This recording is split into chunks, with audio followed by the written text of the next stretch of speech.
Bismillahirrahmanirrahim. Assalamualaikum warahmatullahi wabarakatuh. Alhamdulillahi rabbil alamin. Assalatu wassalamu ala rasulillahil karim wa ala alihi wa sahbihi ajma'in. Amma ba'd. Fa ya ibadallah, usi nafsi wa iyyakum bi taqwallahi faqad faza al muttaqun. فلا تموتن إلا وأنتم مسلمون. فقال تعالى يا أيها الذين آمنوا اتقوا الله حق تقاته ولا تموتن إلا وأنتم مسلمون. وقال يا أيها الناس اتقوا ربكم الذي خلقكم من نفس واحدة وخلق منها زوجها وبث منهما رجالا كثيرا ونساء واتقوا الله الذي تساءلون به والأرحام innallaha kana 'alaikum raqiba. Saudara-saudariku dan pemirsa Akhir TV dimanapun Anda berada, alhamdulillah kembali kita diberikan kesempatan oleh Allah Subhanahu wa taala menjalani aktivitas sampai maghrib ini. Sudah masuk 10 Sya'ban 1438 Hijrah. Kita bermohon pada Allah Subhanahu wa taala semoga sampai hari ini termasuk salat maghrib dan sunnah yang telah kita tunaikan diterima oleh Allah Subhanahu wa taala dengan penerimaan terbaik insyaallah. Selanjutnya kita coba kembali meneruskan kajian kita dalam kajian penutup bab pertama di kitab Riyadhus Shalihin, di bab pertama babul ikhlas wa ihdharun niyyah fi jamil aqwal wal a'mal al khafiyah wal barizah, bab tentang pembahasan ikhlas dan menghadirkan niat dalam setiap aktivitas kita yang tampak ataupun yang samar, tidak langsung ditampilkan pada banyak orang, yang turunan-turunan hadisnya dirangkum oleh Imam An-Nawawi dalam bab yang pertama berisi 12 hadis di situ. Dan kita sudah sampai pada hadis ke-12 bagian yang pertama di pertemuan terdahulu. Kini kita teruskan dulu supaya waktu kita bisa lebih bermanfaat. Nanti baru kita kemudian coba paparkan uraian-uraiannya sesuai dengan apa yang bisa kita kaji insyaallah. Baik, Bapak dan Ibu sekalian, saya ingin ingatkan dulu sejenak bahwa hadis yang kita bahas di bab ini, seperti saya uraikan di awal jumpa pertemuan kita, adalah hadis yang akan mengurai terkait bab atau penamaan yang tertuang dalam bab yang dituliskan oleh Imam An-Nawawi. Jadi ketika beliau mengatakan babul ikhlas, bab pembahasan tentang ikhlas, maka turunan-turunan hadisnya akan terkait dengan pembahasan-pembahasan ikhlas. Ketika beliau katakan wa ihdharun niyyah, pentingnya menghadirkan niat, maka hadis-hadis turunannya pun akan terkait tentang pembahasan niat. Nah, kita di pertemuan lalu telah berhenti pada kesimpulan di hadis ke-12 ini di awal pembahasan bahwa manfaat ikhlas dalam ibadah itu tidak hanya melahirkan pahala yang berlimpah, tapi juga bisa menghadirkan anugerah Allah saat berada di dunia, dan anugerah itu bisa berbentuk kelapangan atau kemudahan saat kita mendapati kesulitan. Jadi amal-amal yang dikerjakan dengan penuh keikhlasan itu tidak sekedar menghadirkan pahala yang banyak saat di akhirat, tapi bisa bermanfaat saat di dunia. Di antaranya bisa menjadi kemudahan solusi saat kita menghadapi persoalan yang begitu pelik dalam kehidupan. Ini yang disebut dengan wasilah, salah satunya ditunjukkan di Quran surah ke-5 Al-Maidah ayat 35. Di mushaf standar posisi paling kanan sebelah pojok di bawah. Ya ayyuhalladzina amanu taqullah, hei orang-orang yang telah menyatakan dirinya beriman kepada Allah. Perhatikan syaratnya ya. Hati-hati, barangkali kita membutuhkan ayat ini dalam kesempatan-kesempatan kini. Jika Anda punya persoalan-persoalan yang pelik, entah itu di rumah, di kantor, dalam kehidupan sosial, perhatikan rumus ayatnya dan nanti dipraktekkan, disebutkan di hadis ini. Ini bahasan kita. Pertama, ya ayyuhalladzina amanu, hei orang-orang yang telah menyatakan dirinya beriman kepada Allah.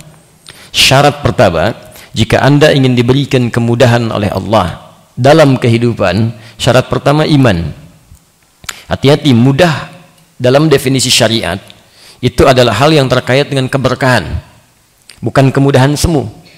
Kalau kemudahan biasa, barangkali non-muslim pun bisa mendapatkan kemudahan, tapi belum tentu di dalamnya ada keberkahan yang memberikan ketenangan pada jiwa. Di pertama, syaratnya iman. Yang kedua, ittaqullah, tingkatkan takwa kepada Allah. Jadi tidak cukup dengan beriman. Kalau sekedar beriman, banyak orang beriman, tapi tidak semua orang beriman mampu meningkatkan takwanya kepada Allah Subhanahu wa ta'ala. Jadi kalau Anda ingin diberikan kemudahan dalam hidup, tidak sekedar hanya beriman, tapi buktikan iman itu lewat wujud takwa. Karena itu Anda akan banyak temukan di Quran ayat-ayat takwa yang bersanding dengan kemudahan hidup.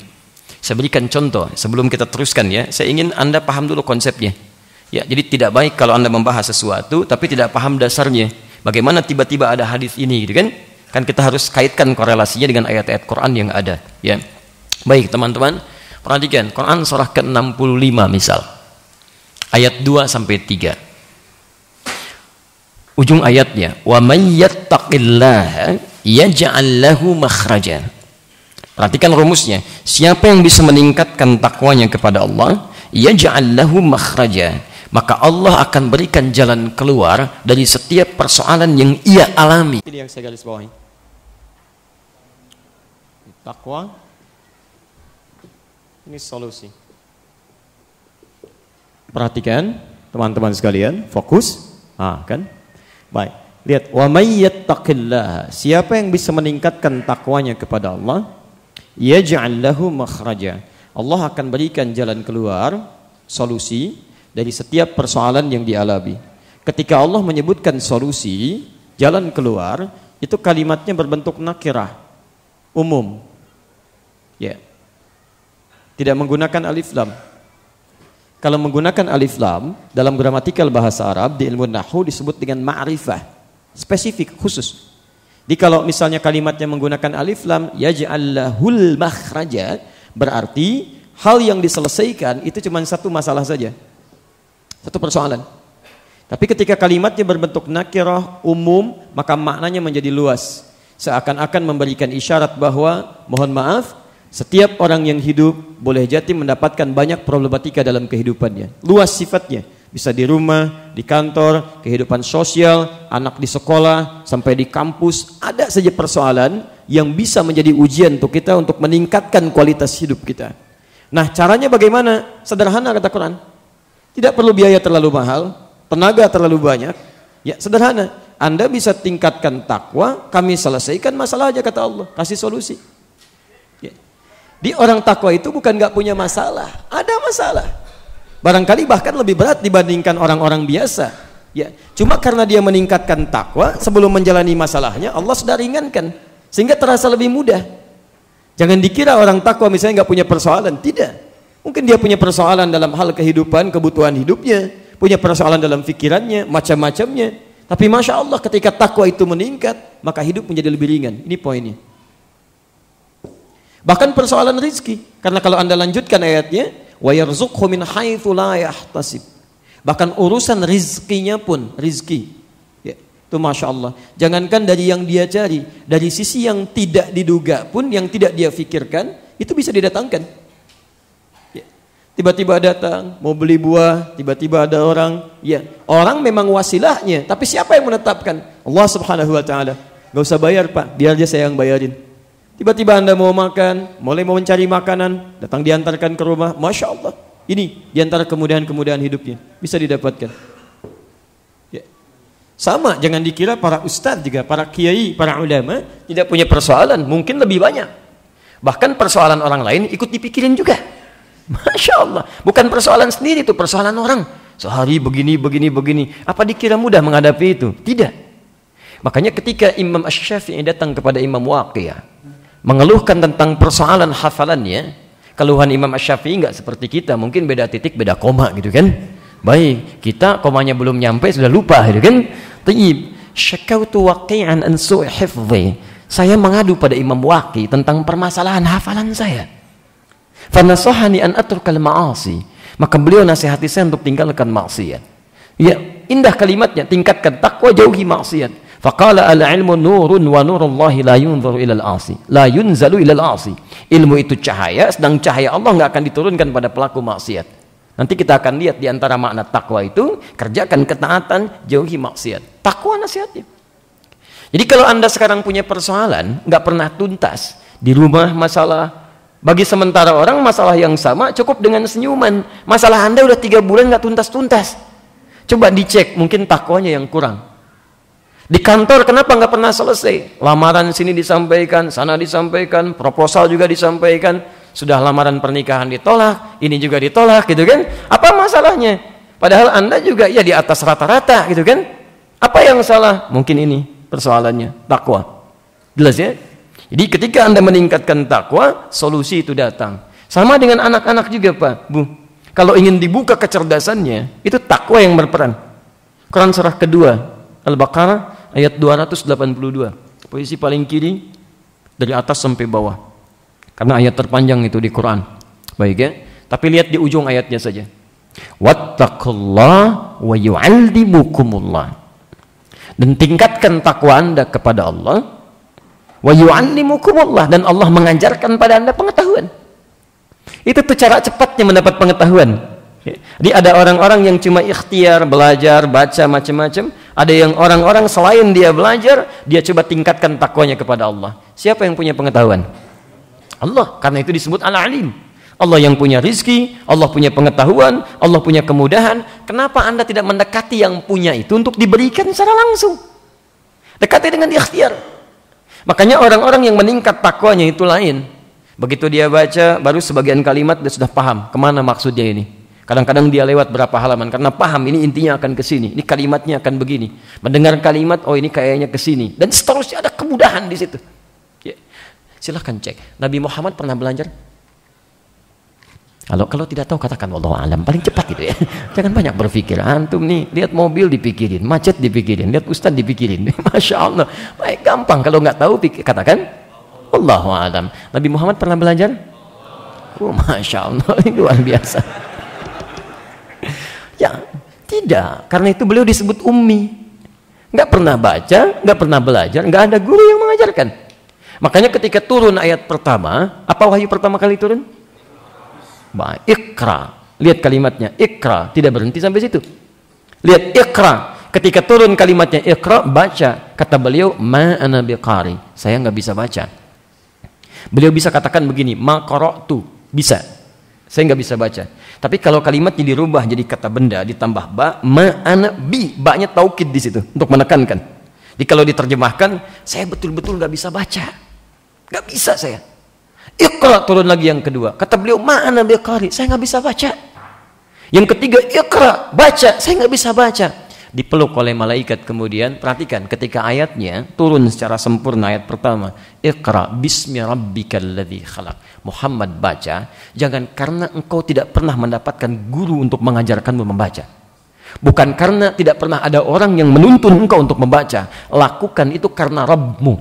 Mintakan kepada Allah. Jangankan membuat engkau bisa memahami bacaan, menciptakan kau aja begitu mudah, apalagi menjadikan engkau cukup mengerti tentang apa yang dibaca. Bismi rabbikal ladzi khalaq. Lihat kalimatnya. Bismi rabbikal ladzi khalaq. Baca atas nama Rabbmu. Mintakan kepada Allah, kepada Rabb. Alladzi khalaq, yang menciptakan kau aja begitu mudah, apalagi cuma menanamkan pengetahuan dalam dirimu. Ketika dibacakan itu, Iqra bismi rabbikal ladzi khalaq. Nabi yang paling takwa, sering bertahannuts, sering bermohon kepada Allah, dekat dengan Allah, tiba-tiba masuk ayatnya. Iqra bismi rabbikal ladzi khalaq. Khalaqal insana min 'alaq. Jadi mudah di situ. Bahkan saking mudahnya, tiba-tiba lisannya kencang mengucapkan. Beberapa ayat kemudian, wahyu yang datang kemudian, lisannya bergerak cepat. Ya, ingin menggunakan kemampuan beliau untuk menangkap ayatnya, membacakannya. Tiba-tiba turun ayat. Allah tidak ingin berkenan orang yang dekat dengannya terlalu lelah menggali pengetahuan. Sudah, gunakan waktu untuk baca-baca singkat saja. Kami yang tanamkan di dalam dirimu. Quran surah 75, ayat 16 sampai dengan ayat 18. Lihat kalimatnya. La tuharrik bihi lisanaka lita'jala bih. Muhammad, gak usah cepat-cepat menggerakkan lisanmu itu untuk mudah menghafalkan Quran dengan kemampuanmu itu. Inna alaina jam'ahu wa qur'ana.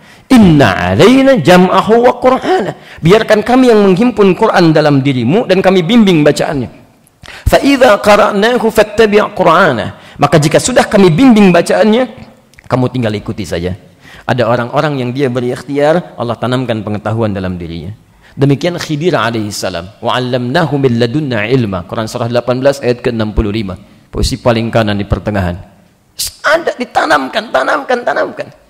Jadi kalau Anda ingin diberikan pengetahuan lebih oleh Allah, ikhtiarlah Anda selain dengan belajar baik, maka tingkatkan takwa Anda kepada Allah Subhanahu wa taala.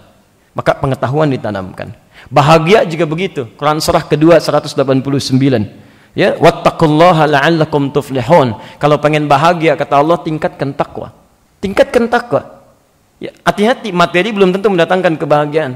Pilih mana? Kaya tapi sengsara atau miskin tapi bahagia. Dan tidak ada pilihan ketiga. Nggak boleh maksa, jangan nekat. Pulang saya. Nggak mudah gitu kan? Wattaqullaha, tingkatkan takwa. Orang dulu banyak yang kaya, bahagia juga. Banyak yang tinggi kedudukan, bahagia juga. Bahkan yang nggak sampai pada derajat kaya pun, apa lawan kaya? Oh, kalau tidak tahu katakan. Baik, lawan kaya bukan miskin, cukup. Nggak ada orang miskin di Quran. Maksudnya yang disebutkan miskin nggak ada itu maksudnya diciptakan untuk miskin, itu nggak ada. Nggak ada. Kalau tidak kaya cukup. Quran surah 53 ayat 48 itu. Wa annahu huwa aghna wa aqna. Dialah Allah yang menjadikan seseorang kalau tidak kaya cukup. Jadi apa lawan kaya? Cukup. Yang bikin miskin itu adalah nafsu seseorang yang selalu ingin lebih dan merasa kurang dalam apa yang telah Allah titipkan kepadanya. Jadi kalau terus merasa kurang, itu yang miskin. Orang yang banyak hartanya pun karena terasa kurang, orang miskin sebetulnya. Makanya supaya tidak miskin, diberikan bagi dia zakat. Konsep zakat itu untuk mengentaskan kemiskinan, bukan untuk nyuapi orang mendapatkan bagiannya. Ya, makanya diberikan kepada orang miskin supaya keluar dari kemiskinannya. Quran surah 9 ayat ke-60. Innamas sadaqatu lil fuqara wal masakin. Silahkan cek Mu'adz bin Jabal. Dikirim oleh Nabi ke Yaman di periode beliau sallallahu alaihi wasallam. Mengamati orang Yaman sampai kembali. Rasulullah SAW meninggal dunia. Masa Umar bin Khattab diutus ke Yaman. Masya Allah, jadi gubernur. Antum tahu apa yang terjadi? 3 tahun hilang kemiskinan di Yaman. Cuma 3 tahun. Menggunakan potensi zakat itu. 3 tahun Pak. Tahun pertama 1/3 zakat dikembalikan ke Madinah, ke Baitul Mal. Umar marah di situ. Kenapa dikembalikan? Apa nggak ada orang miskin di Yaman? Kata Mu'adz bin Jabal, sudah 1/3 orang Yaman nggak miskin lagi. Tahun kedua 2/3 dikembalikan. Masya Allah. Kata Umar, kenapa ini nambah lagi? Kata Mu'adz, 2/3 orang Yaman sudah nggak miskin. Tahun ketiga semua zakat mal yang ada di Yaman itu dikembalikan, diarahkan ke pusat, ke Madinah untuk disebarkan ke kota lain. Kata Umar, kenapa semuanya? Udah nggak ada yang miskin di Yaman. Kata Mu'adz, sudah nggak ada yang miskin di Yaman. 3 tahun tuh jadi gubernur di Yaman. Luas Yaman nggak sama dengan Jakarta, jauh luasnya. Negara kan sekarang tuh Yaman Utara, Yaman Selatan. 3 tahun tuh ya. Coba kalau dikeluarkan konsep itu, diterapkan dalam kehidupan, itu Masya Allah ada rahasia di situ. Selesai ya. Jadi kalau Anda masih merasa miskin dengan zakat, ya belum bisa membantu, infak boleh untuk orang miskin. Quran surah kedua ayat 215, posisi paling kanan sebelah bawah. Yas'alunaka madza yunfiqun qul ma anfaqtum min khair falil walidain wal aqrabin wal yatama wal masakin. Kasih infak supaya keluar dari kemiskinan. Dengan infak masih belum cukup, sedekah supaya keluar. Tapi kalau sudah dengan zakat belum cukup, infak belum cukup, sedekah belum mengeluarkan Anda dari kemiskinan juga, Anda perlu dikasih apa lagi? Mungkin bukan Andanya yang nggak bisa keluar dari kemiskinan, nafsunya yang susah dikendalikan. Itu persoalannya. Dan nafsu di Quran lawannya takwa. Silahkan cek. Nafsu disebutkan 115 kali. Takwa disebutkan 115 kali. Jadi kalau takwa Anda bisa ditingkatkan, nafsu bisa ditekan. Makanya nanti di antara cara untuk meningkatkan takwa, salah satunya puasa. Bukankah puasa bisa menekan nafsu? Silahkan Anda cek. Ketika ayat puasa turun, kapan ayat puasa diturunkan? Cepat katakan. Itu. Masya Allah. Ayat puasa turun hari Senin tanggal 2 Sya'ban tahun kedua Hijrah. Turun ayat 183 surah Al-Baqarah, posisi paling kiri sebelah atas. Lihat ujungnya. Ya ayyuhalladzina amanu kutiba alaikumus syiyam kama kutiba alal ladzina min qablikum la'allakum tattaqun. Takwa tuh. Ya, jadi poinnya itu. Nah, jadi kalau kita bisa beriman kepada Allah, tingkatkan takwa, masa kebaikan-kebaikan didapatkan. Hidup mudah, rezeki juga cukup baik, kan? Kebahagiaan didapatkan, ilmu mudah diraih. Dulu anak-anak para ulama itu dari sejak zaman sahabat, di periode Nabi SAW, kemudian zaman sahabat, zaman tabi'in, itu ketika mulai tumbuh, yang diasah takwanya dulu. Ya, diarahkan ke masjid, rahmukallah. Kenal dulu dengan Allah lewat salat. Kemudian diarahkan menghafal Quran. Itu kalau Quran dengan sholat sudah bagus, kesananya tuh ringan sekali. Demi Allah saya katakan, penghafal Quran itu terbuka semuanya. Jadi, asal tidak macam-macam lah. Asal nggak macam-macam dibuka oleh Allah. Rizkinya mudah, hidupnya lapang, tenang pikirannya, ringan gitu. Ya. Jadi kalau Anda ingin mendapatkan kemudahan di rumah, ada keberkahan, jadikan satu di antara anak-anak Anda penghafal Quran. Ini nasihat saya. Jadikan satu jadi penghafal Quran. Masa di antara anak nggak ada yang hafal Quran? Allah titipkan satu, belum jadi penghafal Quran. Dua, belum juga. Tiga, belum juga. Sudah 10 anak, belum juga. Anda butuh berapa anak lagi? Coba cek. Kalau belum ada cucunya, ayo cepat. Mumpung masih belum kiamat gitu kan. Masih ada waktu, kita maksimalkan. Ayo, kalau perlombaan dunia itu bukan untuk kita. Orang beriman itu akhirat lombanya. Antum ngapain nyengir dunia? Berlomba kok sama orang nggak beriman. Sayang antum. Ya, nggak ada di situ untuk kita, nggak ada. Kalau cuma masalah jadi juara matematika, bahasa Inggris, yang lain sudah jagoan. Ada yang juara olimpiade, macam-macam. Tapi itu kan nggak ada nanti saat dihisab. Di alam kubur aja nggak ditanya. Assalamualaikum, hei juara olimpiade. Nggak ada. Nisan aja nggak ditulisin. Apa yang antum banggakan? Penghafal Quran, jasadnya dijaga. Qurannya disyafaat. Di atas dikasih mahkota. Ibu bapaknya dipanggil, diberikan mahkota lagi. Coba bayangkan, saat bapak dan ibu, anak-anak Anda yang lain diberikan mahkota di tangan anaknya, lalu Anda sedang apa pada saat itu? Mumpung masih ada waktu. Kalau waktunya sudah habis, susah kita mendapatkan kesempatan itu. Tidak sedikit yang mengatakan Al-Quran ingin kembali untuk memperbaiki diri. Quran surah 63 itu, ya, ayat ke-9 sampai 11. Fa as-saddaqa wa akum minas salihin. Ya Allah, tolong ya Allah, beri kesempatan ya Allah. Saya pengen merubah hidup saya ya Allah. Tolong ya Allah, sejenak saja ya Allah untuk beramal saleh, meningkatkan sedekah ya Rabb. Tapi sudah enggak bisa. Wala yu'akhirallahu nafsan idza jaa ajaluha. Enggak bisa, kalau sudah tiba ya tiba, selesai kata Allah. Ini ada orang-orang sudah enggak punya kesempatan minta kembali. Anda dikasih kesempatan enggak dimanfaatkan. Anda butuh kesempatan yang mana lagi? Dan paling aneh begini, sadar bahwa kemarin itu banyak salahnya. Sadar banyak kelirunya, sadar banyak kurangnya. Seharusnya orang yang sadar yang kemarin banyak salahnya, sisanya jangan salah lagi. Itu poinnya. Masa sudah mengerti banyak yang kurang kemarin, sekarang masih kurang juga? Anda butuh kesempatan berapa lama lagi? Halo? Nah, gitu kurang lebih gitu kan? Coba kita manfaatkan dalam kebaikan poin-poin ini. Nah sekarang, yuk kita ambil contoh di sini, bagaimana Ustaz bisa dibuktikan bahwa orang-orang takwa itu bisa mudah kehidupannya, termasuk poinnya adalah ketakwaan ini, kata Quran, kembali ke Quran surah kelima ayat 35, wabtaghu ilaihil wasilah. Jika Anda sudah beriman pada Allah, meningkatkan takwa, maka Anda bisa mencari wasilah, cara menggunakan perangkat dengan amalan takwa itu untuk memohon kepada Allah Subhanahu wa taala. Di satu, syaratnya beriman. Kedua, bertakwa, meningkatkan amal saleh. Takwa disebutkan 115 kali dalam Al-Quran. Saya selesaikan dulu ini sebentar. Takwa disebutkan kurang lebih derivasinya 115 kali dalam Al-Quran. Bisa berarti ibadah ritual yang ditingkatkan. Contohnya Quran surah kedua ayat 2 sampai 5. Dzalikal kitabul la raiba fihi hudan lil muttaqin. Siapa muttaqin ini? Alladzina yu'minuna bil ghaib, iman. Lihat syarat pertamanya. Wa yuqimunas salat. Wa mimma razaqnahum yunfiqun, infaq. Walladzina yu'minuna bima unzila ilaik, ya, berinteraksi dengan Al-Qur'an. Yakin dengan akhirat. Jaminannya apa? Ayat kelima. Ulaika ala hudam mir rabbihim wa ulaika humul muflihun. Dekat dengan Allah, bahagia hidupnya. Tingkatkan ibadah ritual. Satu. Jika Anda rajin menunaikan ibadah ritual, maka ibadah ritual ini bisa digunakan oleh Anda ketika bermohon kepada Allah. Ikhlas tunaikan salat, ikhlas keluarkan infak, ikhlas berinteraksi dengan Quran. Ketika Anda mendapatkan kesulitan tertentu, sulit Anda hadapkan, maka dalam sholat Anda bermohon kepada Allah. Rumusnya begini, rumusnya. Ya, saya kasih satu rahasia ya. Ini diantara kita saja malam ini. Gini, lihat. Kalau Anda sudah tunaikan sholat atau beribadah, ritual apapun itu, jangan langsung selesaikan. tutup dengan doa. Tutup dengan doa. Itu tuntas tuh seketika. Tuntas seketika.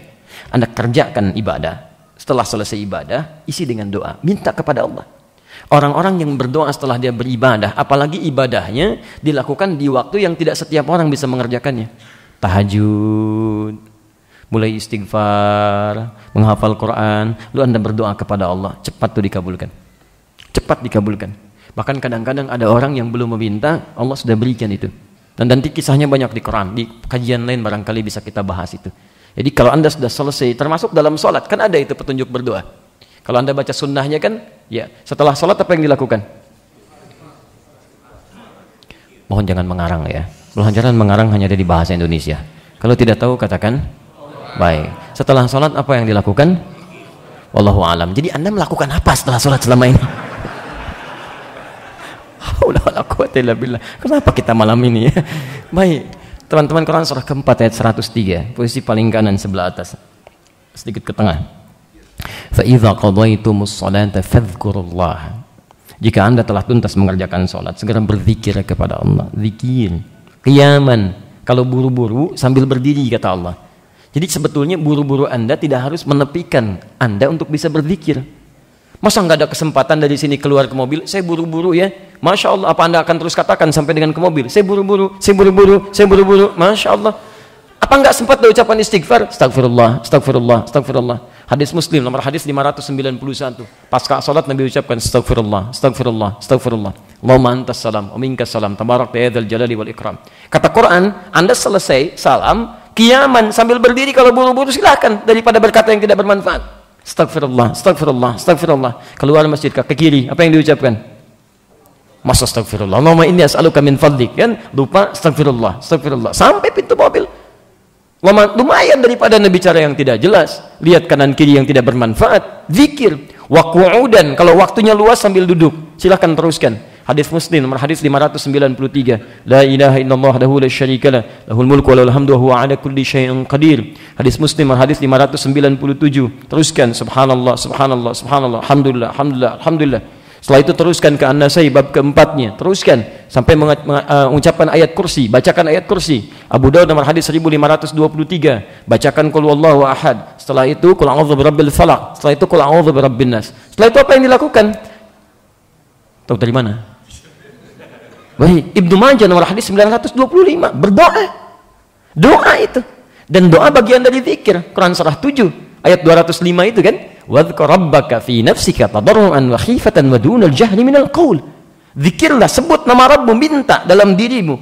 Tidak usah terlalu kencang-kencang, minta yang kita pahami, mohonkan kepada Allah. Maka Nabi mengatakan, Allahumma inni as'aluka ilman nafi'a wa rizqan thayyiba wa amalan mutaqabbala. Nabi aja berdoa. Nabi Rasul jelas surganya dekat dengan Allah, orang paling takwa berdoa pasca salat. Antum Nabi bukan, Rasul bukan, belum tentu setakwa Rasul gitu kan? Masya Allah. Setelah salat, ya Allah saya buru-buru. Masya Allah. Mau kemana antum cari rezeki Allah yang punya rezeki? Jelas.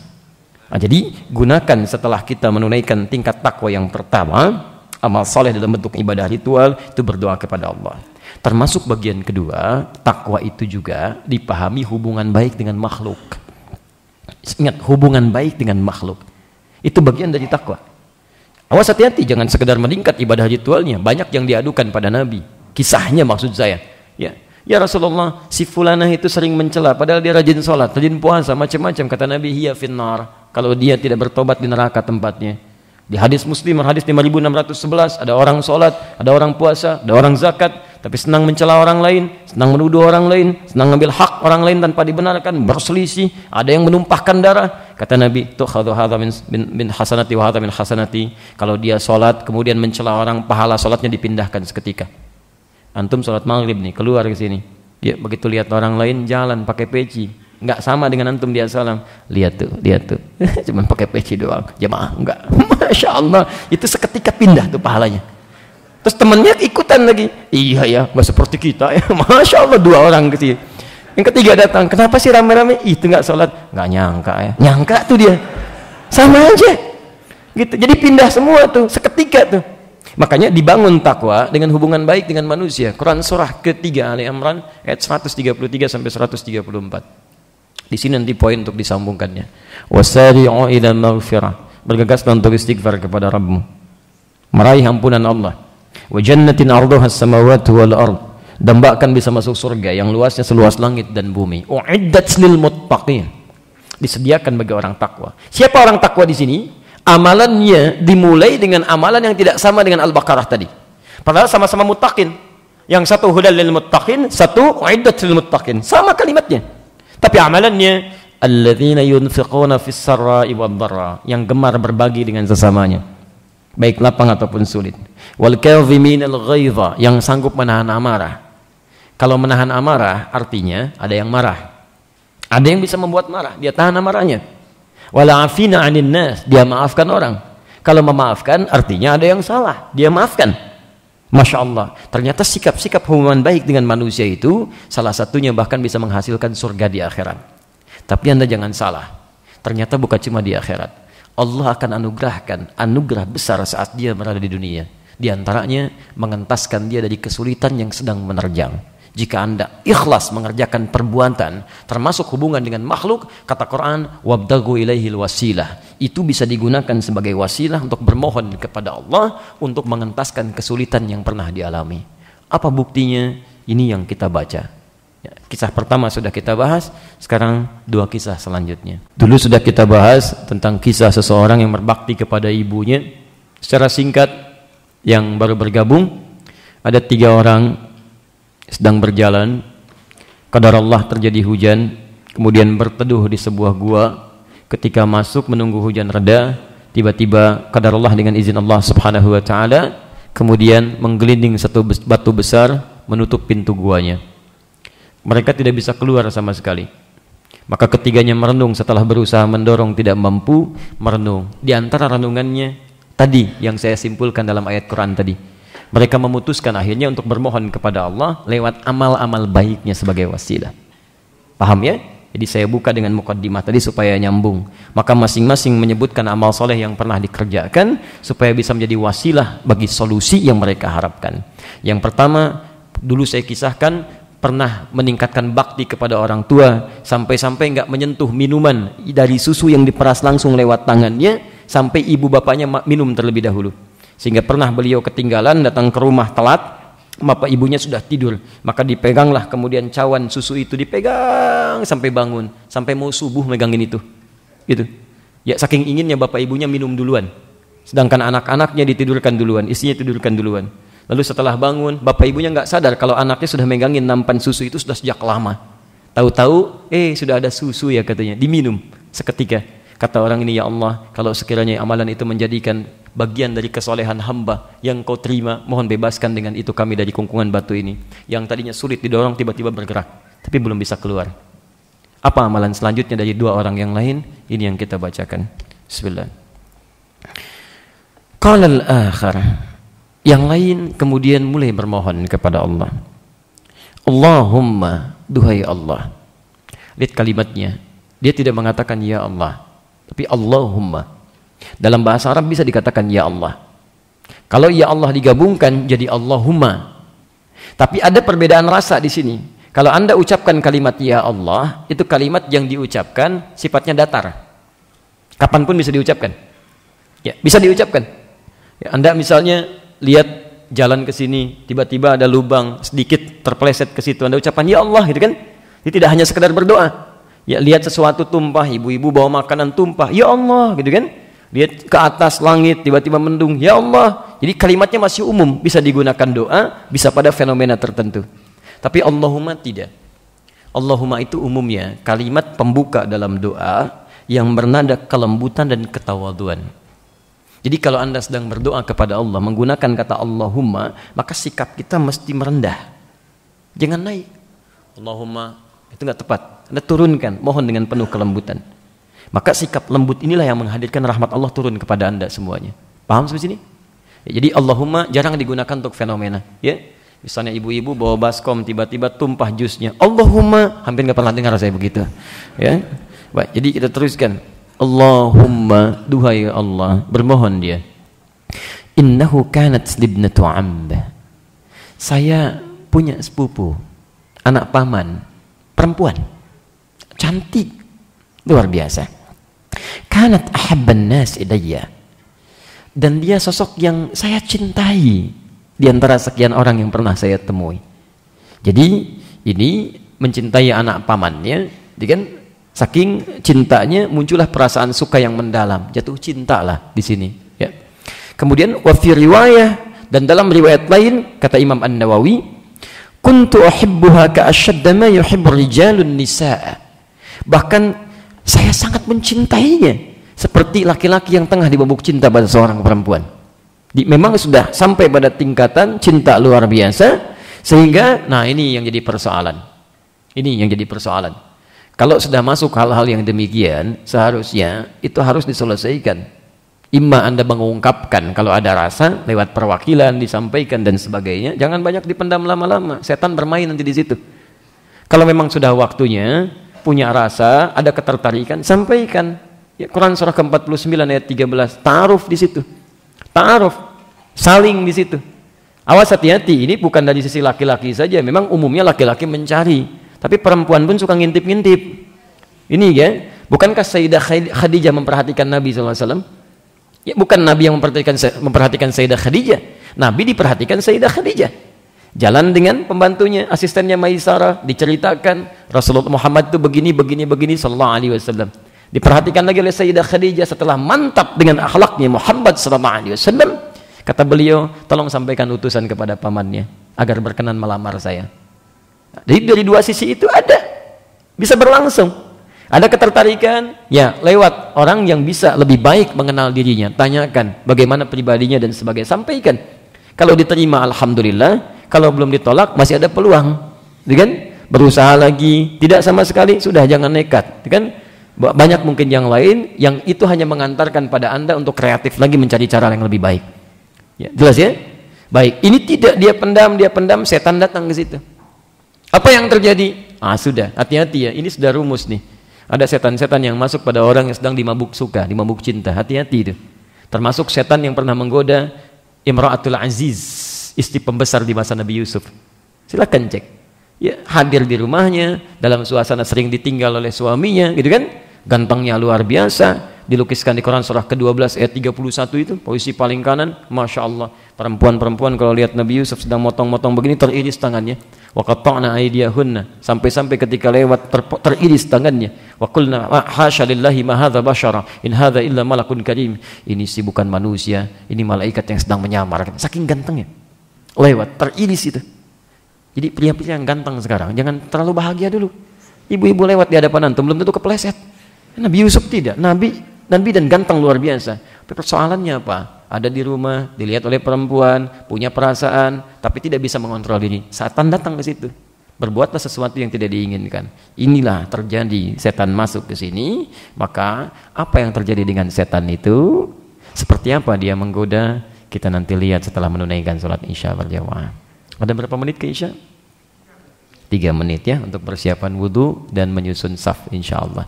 Baik teman-teman sekalian, kita coba cukupkan dulu, kita sambung setelah menunaikan sholat Isya insyaallah. Kita lanjutkan.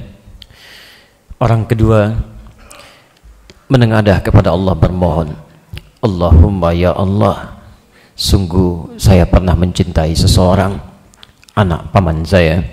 Begitu besar cinta saya kepadanya sampai saya dilarung cinta luar biasa, layaknya anak muda yang tengah jatuh cinta pada seorang perempuan. Fa'aradtuha ala nafsiha, maka saya pun memaksakan dirinya untuk menjadi atau menerima cinta saya. Dia menyampaikan dalam keadaan mendesak si perempuan itu supaya mengikuti keinginannya. Ya. Famtana'at minni hatta alammat biha sanatun minas sinin.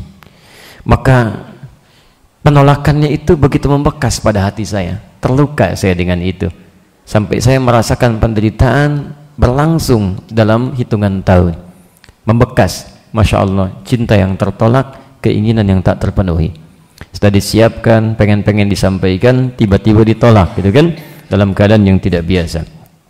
Sampai satu ketika faja'atni, sampai datanglah dia kepada saya. Ini tidak dijelaskan di sini, tapi dalam riwayat lain disebutkan bahwa bapak si perempuan ini, ya bapak si perempuan, pamannya si yang tadi, itu terlibat satu pinjaman kepada laki-laki ini yang belum terlunasi, ya, dan mendapatkan satu kesempatan si laki-laki itu untuk menekan bapaknya, sehingga diutuslah anaknya untuk meminta keringanan. Itu dalam kisah yang lain, di sini tidak ditampilkan. Maka ketika datang si perempuan ini, fa'ataituha 20 wa 100 dinarin, saya berikan kepadanya 120 dinar keping emas. Jadi kalau dikaitkan dengan kisah yang semula, tidak hanya sekedar meringankan, awas hati-hati, utang bapaknya, tapi kalau mau mengikuti keinginan saya berikan 120 keping emas, dinar emas. Tidak mudah itu tawarannya. Ibu kalau dikasih emas 120 kilo mau enggak? Awas hati-hati, tapi tawarannya ini enggak mudah, kehormatan diri. Sedangkan manusia, khususnya perempuan, itu diisyaratkan oleh Al-Quran, seringkali, hati-hati, seringkali larut kehormatan dirinya atau bahkan keadaan dirinya itu dengan tawaran-tawaran yang menghadirkan perhiasan dalam kehidupannya. Quran surah ketiga Ali Imran ayat ke-14, posisi paling kanan sebelah bawah. Zuyyina lin-nasi hubbus syahawati minan nisa. Dihiasi laki-laki itu atau bahkan perempuan untuk senang pada pasangannya. Di sini laki-laki diisyaratkan karena laki-laki cenderung mencari. Zuyyina lin-nasi hubbus syahawati minan nisa. Dihiasi laki-laki itu senang terhadap perempuan. Wajar, normal. Artinya kalau laki-laki senang ke laki-laki, tidak normal dia. Awas hati-hati, fitrahnya demikian. Begitu sebaliknya. Jangankan manusia, binatang pun begitu. Silahkan antum cek, kambing jantan senangnya ke betina Pak. Demi Allah saya katakan, sampai hari ini cek sampai Idul Adha tuh, Anda nggak akan pernah temukan kambing homo. Laki-laki, berdasar penelitian, kambing 2017 senang kepada kambing jantan lagi. Masya Allah, belum saya temukan itu. Belum pernah ada sapi lesbi. Kalau ada, mungkin nggak bisa digunakan kurban itu. Ya, nggak bisa dipakai, nggak ada dan tidak ada fitrahnya demikian. Kambing aja tahu pasangannya. Yang tidak punya akal mengerti pasangannya. Masa yang punya akal tidak mengerti siapa lawannya? Hati-hati ya. Ini sesuatu yang tajam ditontonkan kepada kita. Ada yang salah dengan pemikiran manusia di sini. Baik. Maka hubbus syahawati minan nisa wal banin, senang mendapat keturunan. Awas, setelah itu apa? Wal qanatiril muqantarah. Juga perhiasan-perhiasan yang dikumpulkan, ditanam, dihadirkan minadz zahab, emas. Dan ini disandingkan kepada perempuan. Jadi perempuan cenderung lebih senang dengan emas sebagai perhiasan dalam dirinya. Awas, baik emas yang digunakan di jarinya, emas tono, emas toni, emas asep dan sebagainya. Tidak hanya itu, perhiasan yang melekat pada dirinya cenderung senang. Makanya jadi perhiasan bagi dirinya. Wajar Pak kalau perempuan minta emas. Nikah juga maharnya emas, karena itu yang menghiasi bagian dari dirinya, tampak bagian keindahannya yang mesti dijaga dalam kehidupannya. Tapi jangan lupa di situ akan jadi bagian kelemahan bagi perempuan. Dan emas itu bukan diartikan dengan emas juga. Dalam dulu konteks orang dulu, kalau disebutkan emas itu artinya harta yang bernilai. Bisa uang banyak, bisa hadiah, bisa macam-macam. Tuh, jadi bukan cuma pada emasnya saja, maksudnya sesuatu yang bernilai, senang barang gitu, senang sesuatu yang bisa digunakan. Bisa tampil dalam keindahan. Ini poinnya. Dan tidak sadar kadang-kadang itu jadi satu kelemahan. Dan ini terbukti sampai hari ini. Tidak sedikit perempuan-perempuan tergoda oleh laki-laki tertentu yang nakal, gitu kan? Hanya diberikan tawaran-tawaran harta benda tertentu lalu menggadaikan kehormatan dirinya. Itu yang harus luar biasa dijaga. Hati-hati. Zaman sekarang sudah luar biasa. Ya, saya ada kolega ustadz berdakwah khusus di daerah Doli itu pada saat itu. Yang ditutup di Surabaya itu tantangannya luar biasa. Memang nangis kita itu kalau dengar-dengar kisahnya. Alhamdulillah sudah ditutup, semoga Allah berikan keberkahan pada orang-orang yang terlibat dalam kebaikan. Tapi jangan dikira mudah itu. Kalau sudah masuk ke dalam dunianya, tidak mudah untuk keluar. Bahkan menyadarkan saja tidak mudah. Datang ustadz kolega kami berdakwah di sana sampai nangis itu perempuan-perempuan yang itu ya. Tiba-tiba ada yang seperti tersadar datang. Salah satunya, Ustadz, terima kasih telah memberikan pencerahan. Saya terharu kepada Ustadz. Terima kasih membuat saya sedikit berubah. Untuk Ustadz, saya kasih diskon 50%. Masya Allah. Itu nyata itu. Nyata, terdengarnya seperti lucu, tapi memang nyata. Di cara berpikirnya sudah begitu gitu kan. Jadi kalau sudah kebanyakan berbuat sesuatu yang salah, nanti tertutup itu pintu-pintu kebaikannya. Masuknya susah. 50%. Wa fi adhanihim waqra. Quran surah ke-6 ayat ke-25. Telinga ada sumbatan. Jadi kalau yang haram masuk pada dirinya, beredar dengan darah, jadi daging itu menutup. Ke mata, awas hati-hati. Wa ala absarihim ghishawah, di matanya ada penutup. Jadi melihat yang baik-baik susah, lihat ke masjid susah, lihat masjid susah, dengar azan marah, diajak ke taklim, ngajak debat, gitu kan? Nah itu susah. Itu kalau sudah masuk penutup itu demikian. Imma dengan maksiat atau yang haram masuk pada dirinya. Itu yang berbahaya. Nah, jadi saya tekankan sekali lagi, hati-hati ya, hati-hati perempuan-perempuan khususnya, jaga diri jadi kehormatan. Surganya banyak bagi perempuan itu. Pakai hijab ada surga di situ, menutup aurat ada surga di situ, taat pada suami dalam hal kebaikan ada surga di situ. Masya Allah. Ya, karena itu Allah jaga, karena diciptakan dengan penuh keindahan dan surganya ada di situ. Jangan berikan surga pada orang lain yang bukan pada haknya. Ya, maka apa yang terjadi kemudian? Di sini terjebak dia. Kemudian ada an tukhalliya baini wa baina nafsiha fa fa'alat. Saya berikan 120 dinar emas supaya dia bisa memberikan cintanya kepada saya sampai melakukan hubungan yang terlarang. Maka dia setuju. Setuju. Ya, dalam keadaan terdesak datang 120 dinar ya. Masya Allah. Dinar emas dalam konteks dulu itu berharga sekali, luar biasa. Dirham aja sudah dicari, apalagi dinar 120 keping lagi. Baik ya, tidak mudah tuh tawaran dunia dengan menghormatkan, menggadaikan kehormatan diri, dan itu di hadapan Allah Subhanahu wa taala. Hati-hati. Maka kemudian dia menerima dengan polos pada saat itu, setan masuk ke situ hatta idza qadartu 'alaiha. Sampai-sampai terjadilah kemudian waktu yang ditentukan itu. Ya, saya terjemahkan dengan bahasa yang mudah dipahami. Wa fi riwayat, dalam riwayat lain lebih dalam lagi, falamma qa'adtu baina rijlaiha, maka tatkala malam itu waktu itu terjadi dan hampir terjadi perbuatan itu, hampir-hampir saya berhubungan dengannya, lihat kalimatnya, qalat, tiba-tiba datanglah kemudian fitrah di diri perempuan itu. Biasanya begini, alhamdulillah, biasanya kalau seseorang tidak pernah berbuat maksiat sebelumnya, itu biasanya suara hatinya masih kencang. Ada penolakan besar dalam dirinya. Anda kalau tidak percaya silahkan. Anda belum pernah berbuat misalnya hal yang macam-macam, keluar dari assalam ini pakai sendal orang lain. Coba-coba aja. Ambil sendal orang lain aja, itu hati Anda sudah menolak, itu bukan punya kamu. Nggak usah diingatkan orang, hati Anda menolak. Karena hati kita cenderung pada kebaikan. Kalau belum pernah berbuat maksiat, itu besar suaranya. Jangan lakukan, jangan lakukan. Tapi kalau pernah Anda nekat kerjakan, itu jadi kecil suaranya. Dan kalau terbiasa jadi populer itu dan jadi kebiasaan Anda lakukan itu, sudah lain suaranya. Jangan lakukan itu, jangan lakukan, itu lebih jelek, ambil yang paling bagus yang sana. Nah, itu yang bahaya itu. Itu bahaya, sudah mati suara kebaikannya itu. Yang jelek yang muncul. Nah, jadi ini, anak ini, perempuan ini, karena diasuh dalam pengasuhan yang cukup baik, belum pernah berbuat yang macam-macam, tergoda dengan yang tadi, muncullah kemudian bimbingan Allah. Bimbingan Allah yang hadir saat terjebak dalam perbuatan maksiat itu disebut dengan burhan namanya. Seperti Allah pernah membimbing Nabi Yusuf alaihi salam ketika digoda oleh perempuan, siapa namanya? Namanya Allah, Masya Allah ya. Ingat tidak disebutkan namanya ya, bukan Zulaiha dan tidak pakai Siti. Baik ya? Jadi Zulaiha saja sudah salah, Siti Zulaiha salah banget. Ya? Hati-hati, nggak disebutkan. Kalau nggak di Quran tuh kalau cenderung perbuatan yang tidak elok, ya itu nggak pernah disebutkan namanya, jarang, umumnya jarang disebutkan. Karena Quran itu menyalahkan perbuatannya, bukan orangnya. Perbuatannya.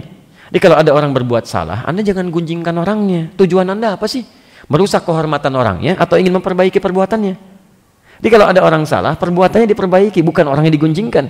Firaun bukan nama asli, Farao dari gelar, Abu Lahab bukan nama asli, silahkan cek. Ya, Imratul Aziz bukan nama asli. Supaya tidak banyak digunjingkan, itu akhlak Al-Quran. Karena yang salah perbuatannya. Karena belum tentu ada orang nanti punya nama yang sama berbuat yang serupa. Hati-hati. Ya, begitu misalnya ada seorang, kan, berbuat satu keburukan, padahal belum tentu nama itu digunakan oleh orang lain dengan keburukan yang sama. Akhirnya apa? Namanya yang jadi celaan di situ.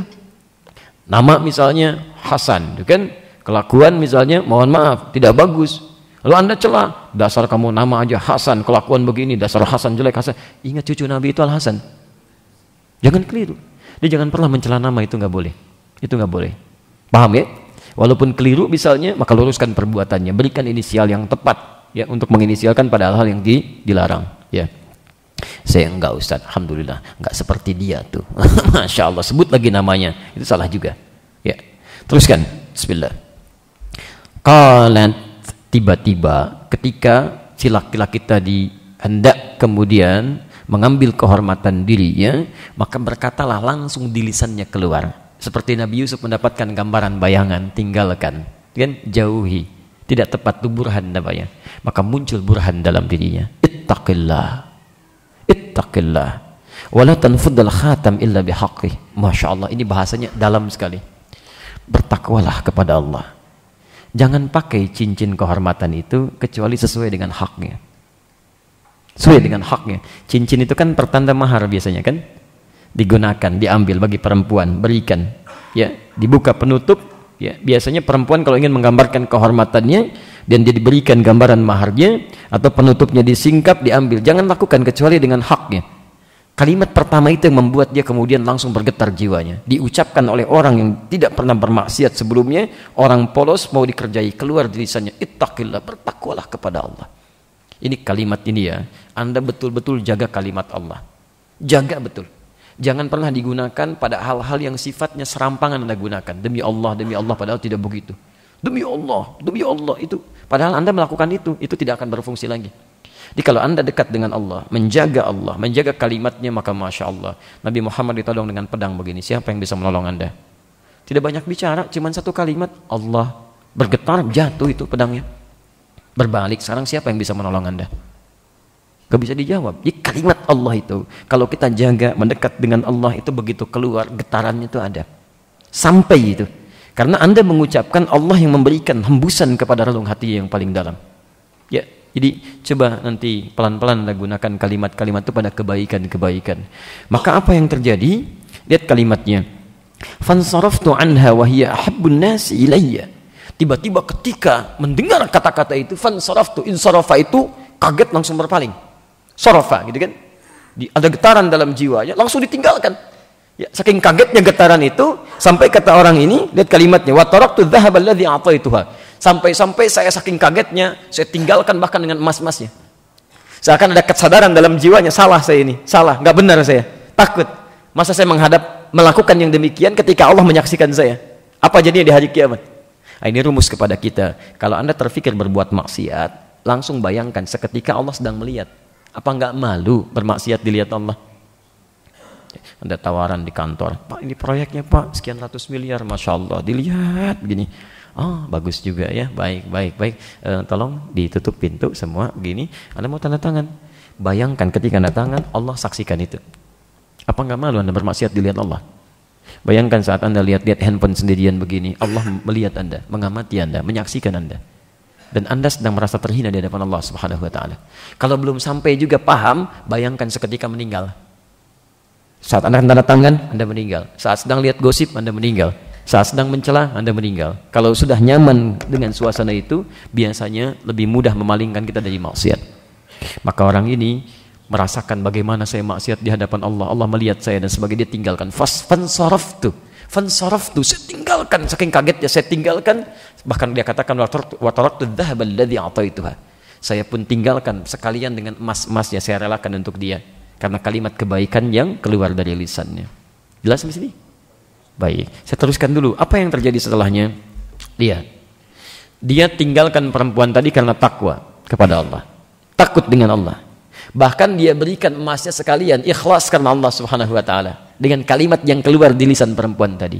Maka dia berkata, Allahumma in kuntu fa'altu dzalika ibtigha'a wajhika fafruj 'anna ma nahnu bi. Ya Allah, kalau engkau nilai bahwa amalan itu saat saya meninggalkan maksiat karenamu dan saya berikan emas itu ikhlas karenamu, itu layak menjadi amal yang engkau terima, maka mohon dengan amal itu keluarkan kami dari kekangan batu ini. Ya, itu poinnya.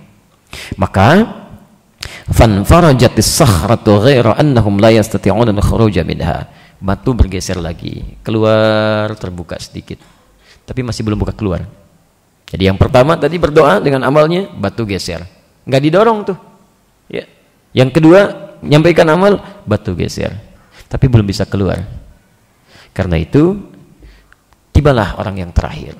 Nah, amalan ini yang kita akan tutup termasuk kajian kita malam ini. Bagaimana kemudian amalan yang terakhir ini memberikan inspirasi kepada kita untuk meningkatkan ketaatan kepada Allah. Perhatikan kalimatnya. Wa qala tsalits. Yang ketiga mulai berkata, Allahumma sta'jartu ujara wa ataituhum ajrahum. Ya Allah, saya pernah punya pegawai. Jadi ini kalau kita sekarang pemilik perusahaan lah ya. Baik. Saya punya pegawai. Kemudian saya pun berikan hak mereka semuanya. Tanpa saya kurangi, saya berikan keseluruhannya. Ghaira rajulin wahidin tarakal ladzi dhahu wa dhahab. Kecuali ada satu karyawan yang belum mengambil haknya. Kemudian dia pergi meninggalkan tempat saya. Jadi ketika dia pergi, kemudian meninggalkan tempat pekerjaannya, belum diambil gajinya. Nah, ini fathammartu ajrahu hatta kathrat minhul amwal. Tuannya berpikir, karena dia ini belum datang-datang cukup lama, kan aset itu bisa menyusut dalam bentuk uang. Uang 1.000 dulu dengan sekarang, kan nilainya, maaf ya, angkanya sama, tapi kan nilainya bisa berbeda, menyusut. 10.000 dengan sekarang, dulu dengan sekarang, bisa menyusut nilainya. Maka berpikirlah si tuannya ini akan lebih bermanfaat kalau kemudian saya jadikan ini sebagai modal untuk si orang tadi, saya kembangkan, investasikan supaya berkembang nilainya, jadikan aset yang bisa berguna. Jadi tuannya berpikir, ini mungkin si pegawai belum kepikiran, dia tinggal ngambil uang saja, tapi nilai bisa nyusut. Lebih baik saya gunakan ini, kemudian saya kembangkan supaya nanti bisa diambil keseluruhannya dengan lebih bermanfaat lagi. Maka ternyata dari modal yang tadi si gaji karyawan itu berkembanglah harta yang cukup banyak. Masya Allah, tiba-tiba faja'ani ba'dahin. Setelah hartanya cukup banyak, ada unta, ada sapi, ada kambing, macam-macam, dikembangkan ke situ banyak. Datang orangnya. Anda punya toko, gaji karyawan belum diambil. Masya Allah. Kemudian tiba-tiba Anda kembangkan dari situ. Wah, kayaknya dia nggak kepikiran nih uang bisa nyusut, Anda kembangkan. Tiba-tiba berhasil, Pak. Dari situ bahkan bisa membeli macam-macam. Saya mau tanya pada Anda, ketika datang orangnya, Anda mau berikan gaji yang senilai dengan yang haknya dulu, atau Anda berikan semuanya, plus Ferrari-nya, plus Lamborghini-nya? Nggak usah ketawa, jawab. Di sini ujiannya. Kita harus pandai melihat di mana hak kita, di mana hak orang. Awas, hati-hati. Awas, saya ingatkan betul ini ya. Awas, hati-hati. Termasuk harta-harta titipan, kalau bukan bagian Anda, jangan dikembangkan, itu punya orang. Jangan Anda berinvestasi dengan harta masjid, kemudian digunakan untuk kepentingan Anda. Salah. Kalau ada titipan masjid dari umat, berarti untuk pengembangan masjid. Kalaupun Anda kembangkan jadi modal koperasi, macam-macam, kembalikan ke masjid. Awas, jangan dipakai untuk orang. Titipan, donatur, hati-hati. Digunakan untuk apa? Kalau kepentingan sosial. Jangan sampai orang dititipkan, Anda berikan Fortuner, Anda berikan handphone yang 7 gitu kan, dan sebagainya, misal contoh gitu kan, apa-apa dan sebagainya. Jadi hati-hati, nanti akan diluruskan oleh Allah, pasti akan ada tiba waktunya itu supaya mengembalikan pada jalan yang benar. Maka ini termasuk Masya Allah pegawai yang saleh. Jadi mohon maaf ya, profesi Anda sebagai pengusaha tidak menghalangi Anda untuk jadi bertakwa. Jangan kira takwa itu aja di masjid saja, melekat pada seorang ustadz atau kiai atau macam-macam, belum tentu. Anda jadi pengusaha takwa. Dokter-dokter yang takwa, guru-guru yang takwa, silahkan. Pejabat-pejabat yang takwa, pemimpin-pemimpin yang takwa. Maka ketika Anda bertakwa, dekat dengan Allah, mudah mengatur masyarakat. Sederhana kok, ringan gitu. Apalagi Indonesia, ya kebanyakan masyarakatnya Muslim. Lebih daripada 80% Muslim semuanya, mudah pemimpinnya bertakwa, beriman, rakyatnya akan mudah diajak untuk bertakwa. Ya Masya Allah gitu kan. Maka saya teruskan sini dulu. Maka ketika dia datang, faqala ya Abdullah addi layya ajri. Maka orang ini tiba-tiba datang langsung mengatakan, lihat kalimatnya ini yang hebat nih, ini yang hebat. Ya Abdullah, hei hamba Allah. Masya Allah. Nama Anda Tono, dipanggil hamba Allah. Ya. Kalau kita datang karyawan dulu, datang misalnya ke kita, nagih ya gajinya, tiba-tiba datang, hei hamba Allah, mana gaji saya? Masya Allah, Anda kasih apa enggak? Baik, saya bukan hamba Allah, saya Tono. Masya Allah. Kalau orang-orang yang kurang dekat dengan Allah, mungkin kalimat itu yang keluar. Tapi ini tidak, dia mengerti ketika disebut Allah, pemilik dia, seakan-akan diisyarat dari Allah untuk meminta semua haknya yang memang menjadi ketentuan dia yang sudah diatur oleh Allah Subhanahu wa taala. Ya Abdullah, addi li ajri. Berikan kepada saya hak saya yang harus saya terima. Maka apa kata orang ini? Lihat jawabannya. Ketika kalimat Allah disandingkan pada dirinya, maka dia katakan fakultu kullu ma tara min ajrik minal ibil wal baqar wal ghanam muraqik. Semua yang kau lihat sekarang ini di depan kamu itu adalah gaji kamu. Ambil aja semuanya. Itu ada unta, ada sapi, ada kambing, ada macam-macam. Ambil semua. Masya Allah. Gaji bapak ibu, bapak kerja gaji 5 juta. Setelah 10 tahun datang lagi gaji 5 juta. Tiba-tiba bos Anda katakan, mau ngambil gaji? Tuh depan tuh ambil Ferrari, Lamborghini, itu Kijang Innova, itu Fortuner, dan ini sekalian 100 juta. Ambil. Kira-kira kalau dibuat seperti itu, gaji kita dulu cuma 5 juta, suruh diambil aset yang tadi dengan uang 100 juta. Bagaimana respon Bapak Ibu sekalian? Anda pasti juga ada keheranan. Ini orang sedang uji saya, merendahkan saya, atau bagaimana ini suruh ngambil ini? Saya kan cuma butuh 5 juta, masa dibilang seperti itu? Datang ke saya, Pak, saya mau ngambil gaji. Tuh ambil aja Ferrari, sama itu, sama itu, sama itu. Bingung orang kan? Makanya respon pertama, ya Abdullah, la tastahzibi. Hei hamba Allah, aduh, jangan dong tahzibi ya, jangan ngolok-ngolok saya katanya. Kalau bahasa bebasnya, kamu bercanda, ya, jangan gitu gitu kan, jangan gitu ah. Maka kata orang ini, fakultu la astahzibika, saya nggak ngolok-ngolok, saya nggak bercanda, ya. Fa'akhadahu kullahu, masya Allah. Kemudian fastaqahu falam yatruk minhu syai'a, masya Allah. Kata orang ini, saya nggak bercanda, itu memang semua punya kamu. Saya investasikan supaya saat kamu datang kapanpun harta itu lebih bernilai. Maka orang ini senangnya luar biasa, diambil semuanya tanpa disisakan sedikit pun.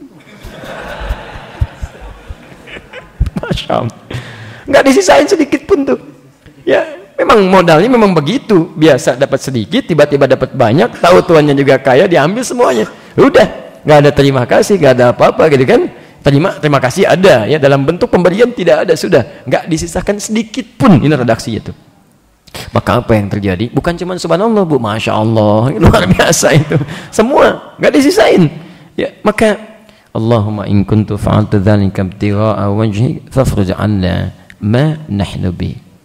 Ya Allah, kalau semua yang pernah saya kerjakan itu Engkau pandang sebagai bagian amal soleh yang Engkau ridhai, mohon jadikan dengan itu terbebas dalam suasana kekangan batu ini.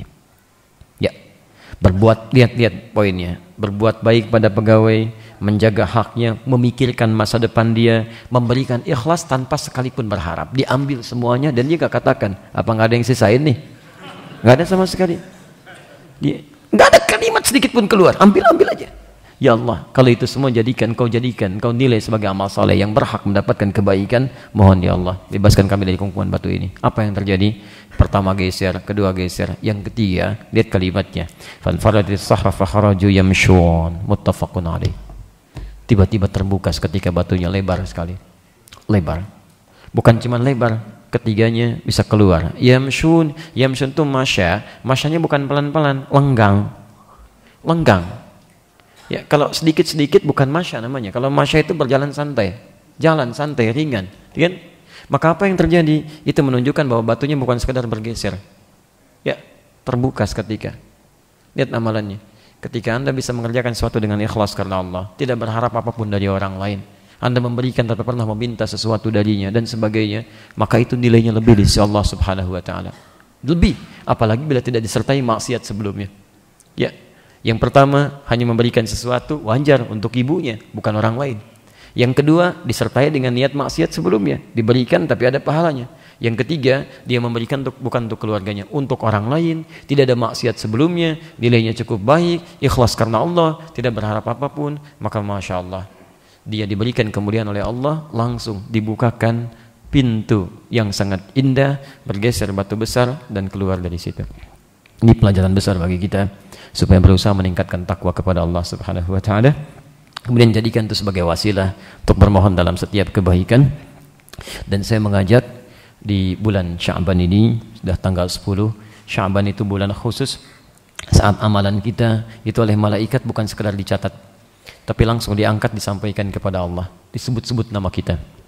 Itu ada di An-Nasa'i, hadis riwayat An-Nasa'i, juz yang ke-6, halaman pertama, nomor hadis 2357. Dia ada seorang sahabat bernama Usamah bin Zaid bertanya pada Rasulullah, "Ya Rasulullah, lima araka?" Ya Rasulullah, kenapa saya sering kali lihat Anda banyak berpuasa di bulan Sya'ban ini enggak seperti bulan-bulan lainnya?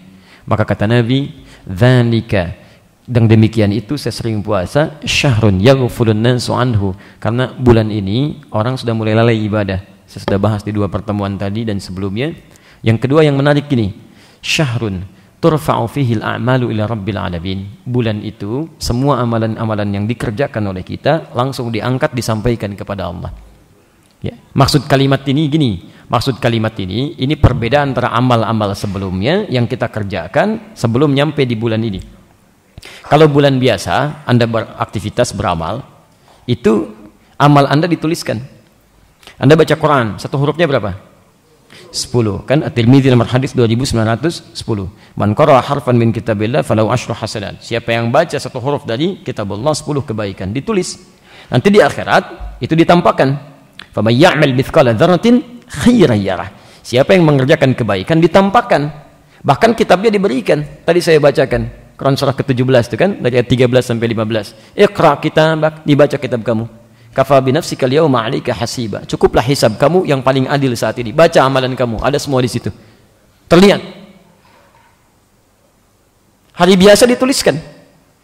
Tapi ketika Anda mengerjakan di bulan Sya'ban, bukan cuma dituliskan, diangkat, disebut-sebut amalan itu. Begitu Anda kerjakan ini, diangkat oleh malaikat disebutkan, ya Allah si fulan ngerjakan ini, ya Allah si fulan ngerjakan ini. Allah Maha tahu dengan amalan kita, nggak disebutkan pun sebelum dikerjakan sudah dipahami. Allah sudah mengerti dan sudah diketahui.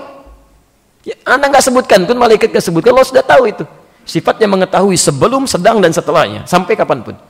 Tapi poinnya, kenapa malaikat mengangkat menyebut-nyebutkan untuk menunjukkan keutamaan amal di bulan ini? Saat semua yang beramal soleh disebutkan bersaut-sautan. Ya Allah si fulan begini, si fulan begini, si fulan begini. Masya Allah. Hari ini saya umumkan misal. Bapak Ibu sekalian, saya ingin berikan penghargaan pada jamaah kita yang sedang menghafal Quran. Dan fokus dalam pelajarannya. Disebutkan si fulan. Kira-kira yang dipanggil si fulan itu senang nggak? Bahagia nggak perasaannya? Senang, bahagia. Bahkan nama Anda tercantum dalam buletin saja, Masya Allah. Ada namanya, Bapak ini, warga teladan, begini, Masya Allah, bahagianya luar biasa. Padahal buletinnya buletin tingkat RT, Anda juga yang buat, Anda yang baca, gitu kan? Dan dengan masyarakat setempat. Tapi kan bahagia Anda melihatnya. Di manusia saja Anda bahagia. Apa Anda tidak ingin nama Anda disebut di hadapan Allah Subhanahu Wa Taala? Pak ya? Di hadapan Allah? Si fulan.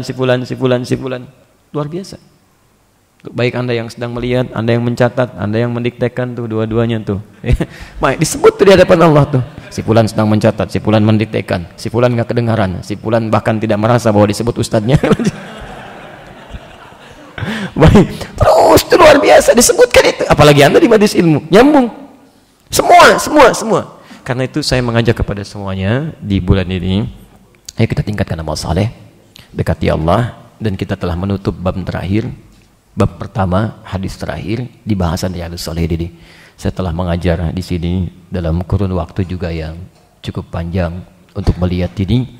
Jadi saya menyampaikan saat ini dan sampai kapanpun, jika ada kebaikan-kebaikan yang telah dititipkan oleh Allah kepada kami untuk disampaikan, hakikatnya kalau benar dari Allah dan Rasulnya, silahkan ambil dan amalkan. Tapi jika Anda menemukan hal-hal yang tidak tepat, hal-hal yang diduga keliru, tidak benar, sampaikan kepada saya supaya saya perbaiki. Jangan sampaikan pada orang, karena yang dihisab saya, ya, bukan orang lain. Berarti Anda tidak sayang dengan saya. Ustaz Adi manhajnya rusak, Ustaz Adi begini. Kenapa Anda nggak sampaikan langsung pada saya? Kan yang rusak saya, bukan orang lain. Jadi saya bisa perbaiki. Anda keliru, Anda menemukan kesalahan pada saya yang belum tentu salah, gitu kan? Tapi Anda sebarkan pada orang. Yang celakanya Anda diajak ketemu nggak mau, diajak ngobrol nggak mau, diajak begini nggak mau. Nah itu yang paling repot. Lantas maunya seperti apa gitu kan? Nah jadi dalam hal ini saya mengajak kepada Anda sekalian, ya pertama mari tingkatkan amal saleh untuk kita semua. Yang kedua, ya termasuk saya, jika memiliki satu hal yang keliru, tinggalkan pendapat saya. Sudah, ambil pendapat ustaz lain yang lebih baik, lebih bisa menuntun Anda pada kebaikan. Itu yang kita ambil. Dan saya alhamdulillah sampai hari ini saya berusaha untuk bisa menyampaikan, termasuk membangun hubungan baik, dan saya tidak ingin punya musuh dari kalangan siapapun. termasuk dari apalagi dari asatidzah, tidak di dunia apalagi di akhirat. Saya nggak pengen seperti itu. Jadi sudah selesai hal-hal yang seringkali muncul polemik-polemik di masyarakat, apalagi kalau ada tentang saya tidak baik, tinggalkan, sudah selesai. Saya aja nggak mencela, kenapa Anda ikutan repot? Saya nggak marah, kenapa Antum ikutan marah? Sudah selesai, nggak ada apa-apa, gitu kan? Jadi kalau memang dipandang baik, ambil, tidak baik, tinggalkan. Yang lain pun ambil kebaikannya. Itu bagian pertama yang saya sampaikan. Dan saya berikan nasihat kepada Masjid As-Salam juga sama, jadikan ini masjid ilmu, karena belum tentu juga bisa bersama saya dalam kesempatan-kesempatan yang akan datang. Mungkin saya bisa meninggal lebih cepat dari Anda, gitu kan, dan sebagainya bisa terjadi. Karena itu saya mohon kepada Anda, jaga amanah ilmiah di masjid ini, sepanjang ada ustadz-ustadz yang baik, dari golongan manapun, dari siapapun, sepanjang dia menyampaikan nilai Al-Quran dan Sunnah, undang dia, ambil ilmunya, sampaikan kebaikan.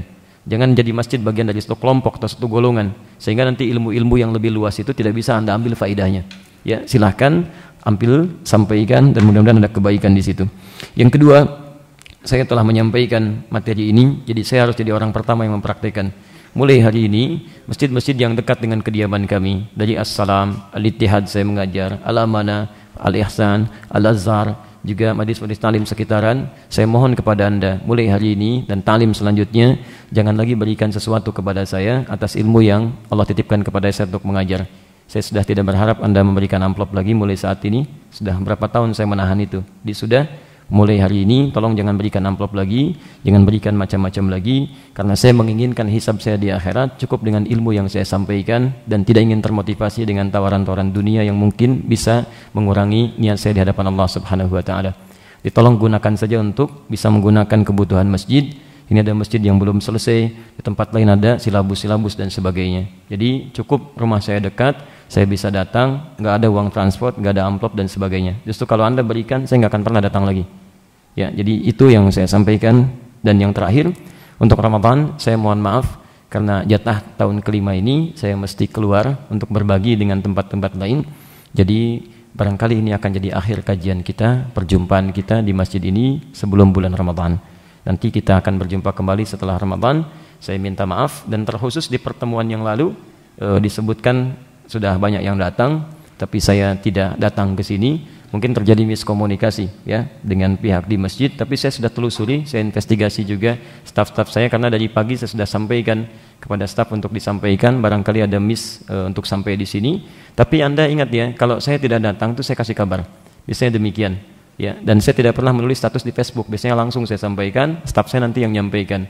Ya qadar Allah, ada pahala yang diberikan kepada Anda tanpa saya harus hadir, gitu kan? Pahalanya dapat. Anda cari pahala atau cari saya, gitu kan? Kalau cari saya di rumah, gitu kan? Masya Allah, saya istirahat, saya sakit, ya. Masya Allah. Kalau cari pahala, alhamdulillah sudah dapat di sini. Jadi sudah, itu yang saya sampaikan. Kemudian di Al-Ittihad besok saya mohon izin, mohon maaf. Dan di Sumarekon juga saya tidak bisa datang, termasuk di Al-Ikhlas, karena besok saya harus ke Salatiga, ada wisuda para dai-dai muda yang harus diberikan bekal karena mereka akan menyebar di Indonesia bahkan dunia. Saya harus berikan bekal kepada mereka karena mereka akan menentukan maslahat umat di masa yang akan datang.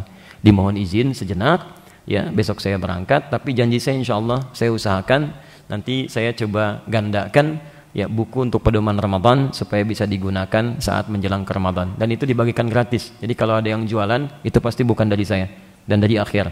Di akhir nggak ada yang jualan. Kalau Anda butuh video macam-macam hubungi staf kami. Kalau nggak ada flash disk bilang ya. Kalau ada sampaikan, nanti dikopikan di situ. Jadi kalau ada yang jualan sekian itu bukan dari kita. Kita nggak pernah cari uang. Ya, kita berharap ada kebaikan-kebaikan di dalamnya. Demikian saya kira kita akhiri dengan doa kifaratul majlis. Subhanakallahumma bihamdika asyhadu an la ilaha illa anta astaghfiruka wa atubu ilaik. Wa akhiru da'wana alhamdulillahirabbil alamin. Wa afu minkum. Assalamualaikum warahmatullahi wabarakatuh.